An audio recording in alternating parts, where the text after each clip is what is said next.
ಇಲ್ಲಿ ಮುನ್ಸೂಚನೆಗಳು ಅನ್ನೋದ್ರೆ ಅಲ್ಲಿ 2-3 ಆಯಾಮಗಳನ್ನು ನಾವು ನೋಡಬೇಕಾಗತ್ತೆ. ಯಾವ ಆಯಾಮಗಳು ಅಂತಂದರೆ, ಅಲ್ಲಿ ಬಹಳ ಮುಖ್ಯ ಆಗ್ತಕ್ಕಂಥದ್ದು ಆತನ ಅಥವಾ ಆಕೆಯ ಕ್ಲೋಸ್ ಫ್ರೆಂಡ್ಸ್ ಏನಿದ್ದಾರೆ ಅಥವಾ ಕ್ಲೋಸ್ ಫ್ಯಾಮಿಲಿ ಮೆಂಬರ್ಸ್ ಏನಿದ್ದಾರೆ ಅವರುಗಳಿಗೆ ನಾವು ಜಾಗೃತಿ ಮೂಡಿಸಬೇಕಾಗತ್ತೆ. ಹೀಗಿರಲಿಲ್ಲ, ಇತ್ತೀಚಿನ ದಿನಗಳಲ್ಲಿ ಏನೋ ಬದಲಾವಣೆ ಕಾಣ್ತಾ ಇದೆ.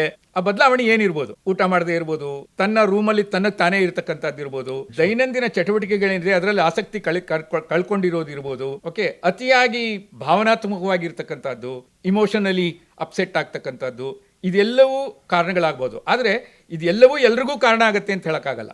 ಅದಕ್ಕೋಸ್ಕರ ನಾನು ಹೇಳ್ತಾ ಇದ್ದೀನಿ ಅಂತಂದರೆ, ಯಾರು ಅವರಿಗೆ ಬಹಳ ಕ್ಲೋಸ್ ಆಗಿರ್ತಾರೆ, ಇಲ್ಲಿ ಮೇನ್ ಪ್ರಾಬ್ಲಮ್ ಬರೋದೇ ಕ್ಲೋಸ್ ಫ್ರೆಂಡ್ಸೇ ಇಲ್ಲ. That is the major problem. ಆ ಟ್ರಸ್ಟ್ ಅನ್ನೋದೇ ಇಲ್ಲ. ಸೊ ಹಾಗಾಗಿ ಈ ರೀತಿ ಸಮಸ್ಯೆಗಳು ಹೆಚ್ಚಾಗೋದಕ್ಕೆ ಇದು ಕಾರಣ.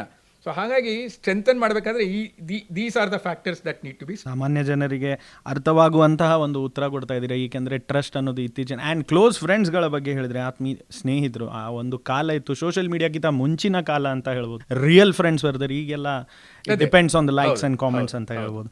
ಸೊ ಆತ್ಮಹತ್ಯೆ ಪ್ರಮಾಣ ಭಾರತ ಹಾಗೂ ನೀವು ಸ್ಟ್ಯಾಟಿಸ್ಟಿಕ್ಸ್ ಬಗ್ಗೆ ಹೇಳಿದ್ರಿ. ಈಗ ಇತ್ತೀಚಿನ ದಿನಗಳಲ್ಲಿ ನಮ್ಮ ಕರ್ನಾಟಕ ತೆಗೆದುಕೊಂಡಾಗ 10.4% increase in suicidal rate. Okay, ಅದು ಒಂದು. I was just going through some statistics. ಅದ್ರ ಪ್ರಕಾರ ಬೆಳಗಾವಿನಲ್ಲಿ ಪ್ರಮಾಣ ಹೆಚ್ಚಾಗಿದೆ.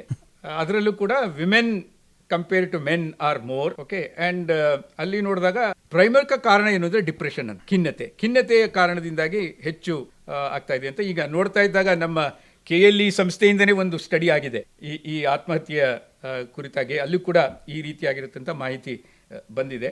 ಆ್ಯಂಡ್ ಇತ್ತೀಚಿನ ದಿನಗಳಲ್ಲಿ ಕೋವಿಡ್ ಬಂದ ಮೇಲೆ ಅದರ ಪ್ರಮಾಣ ಸಾಕಷ್ಟು ಹೆಚ್ಚಾಗಿದೆ.